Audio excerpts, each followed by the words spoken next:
చాలామందికి పెళ్లి సంబంధాలు వస్తూనే ఉంటాయి. అవి కుదరవు. ఎంతమంది వచ్చి చూసినా కుదరవు. ఎందుకంటే వాళ్ళ జాతకంలో దోషం ఉండొచ్చు, వాళ్ళ గ్రహ దోషం ఉండొచ్చు, కుజ దోషం ఉండొచ్చు.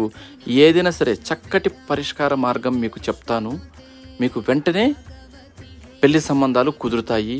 మంగళ చండీ వ్రతం చేశారనుకోండి, వెంటనే మీకు ఏ పెళ్లి సంబంధమైనా కుదురుతుంది. ఆ వ్రత విధానం ఏంటంటే 11 మంగళవారాలు మంగళ చండీ వ్రతం చెయ్యాలి.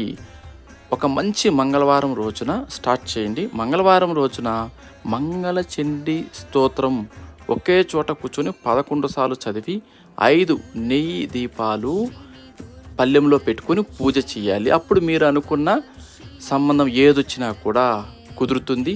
మంగళుడు అంటే ఎవరు? కుజుడు. కుజదోషమున్నా కూడా ఈ వ్రతం వల్ల అది కూడా తీరుతుంది.